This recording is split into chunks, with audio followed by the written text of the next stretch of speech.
नमस्कार. माणसाची खरी किंमत काय आहे? बाजूचा व्हिडिओ बघितल्यानंतर लक्षात येईल.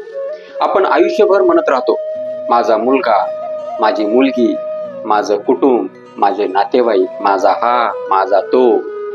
पण ही बाजूची एक घटना अशी घडते आणि क्षणामध्ये आपल्या विचाराचा पाया पूर्ण हादरून जातो.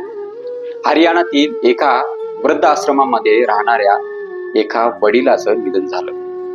वृद्धाश्रमाने त्यांच्या मुलींना फोन केला. 3 मुली होत्या. पण उत्तर काय मिळालं माहितीये? आमच्याकडे सध्या वेळ नाही, अंतिम संस्कार तुम्हीच करा. बाजूचा तो व्हिडिओ आहे. किती खर्च येईल ते आम्ही तुम्हाला पाठवतो.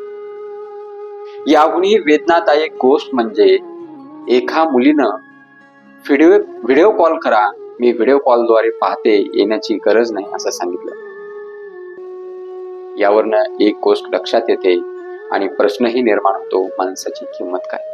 ज्या बापाने आयुष्यभर स्वतःच्या घासातून घास काढून मुलांना वाढवलं, ज्यांनी स्वतःचे स्वप्न पूर्णपणे बाजूला ठेवून अख्खं आयुष्य मुलांच्या भविष्याचं स्वप्न पाहिलं, रात्रंदिवस कष्ट केले, शिक्षण दिलं, मुलांना उभं केलं, त्याच बापाच्या अंत्यसंस्कारासाठी क्षणभरही वेळ मिळाला नाही, यावरनं मोठं दुःख काय असू शकतं? ही केवळ एका कुटुंबाची या कथा नाही, हा आजच्या समाजाला पडलेला एक मोठा प्रश्न आहे. आपण आयुष्यभर कोणासाठी धावतो हा स्वतःला प्रश्न विचारा. पैसा कोणासाठी कमवतो हा स्वतःला प्रश्न विचारा. मालमत्ता, घर, जमीन कोणासाठी आपण करून ठेवतोय हा स्वतःला प्रश्न विचारा. शेवटी काय घेऊन जाणार आहोत हाही तेवढाच मोठा प्रश्न आहे.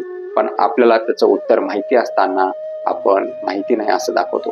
नाती जपली पाहिजे. संपत्तीचा उपयोग स्वतःच्या जीवनासाठी केला पाहिजे, कारण जीवन हे स्वतःसाठी आहे. प्रत्येकाचं प्रारब्ध वेगळं असतं. कोणीही कोणाचं आयुष्य जगू शकत नाही. म्हणूनच स्वतःचं आयुष्य जगायला शिकलं पाहिजे. स्वतःचा स्वाभिमान जपायला शिकला पाहिजे. स्वतःचा आनंद स्वतः घेतला पाहिजे. कारण सत्य हेच आहे, काही दिवस लोक आपले रडतील, आपली आठवण काढतील आणि मग पुन्हा प्रत्येक जण आपल्या आयुष्यात व्यस्त होईल आणि त्यांचं जीवन आनंदात जगतील. हा ईश्वराचा आणि निसर्गाचा नियम आहे. म्हणून आज एक प्रश्न स्वतःला विचारा, मी माझ्या आई वडिलांसाठी किती वेळ दिला? मी माझ्या आई वडिलांना वेळ देतो का? त्यांना माझी गरज असताना मी त्यांच्या सोबत उभा राहिलोय का? उभा राहतो का? आई वडील हे ओझं आहेत, तेच आपल्या आयुष्याची खरी संपत्ती आहेत.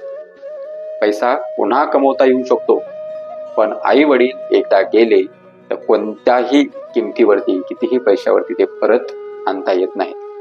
म्हणून आजच त्यांना फोन करा, त्यांच्याशी संवादाने 2 गोष्टी बोला, प्रेमाचे 2 शब्द बोला आणि त्यांना जाणीव करून द्या, तुम्ही आमच्यासाठी अजूनही सर्वात महत्वाचे आहात. कारण नाती जिवंत असतानाच जपली जावीत आणि जिवंत असतानाच जपली तर त्याचं महत्व आहे. यावरती आपलं काय मत आहे आपण ही कमेंट बॉक्समध्ये कमेंट करून नक्की कळवा. जय हिंद, जय महाराष्ट्र.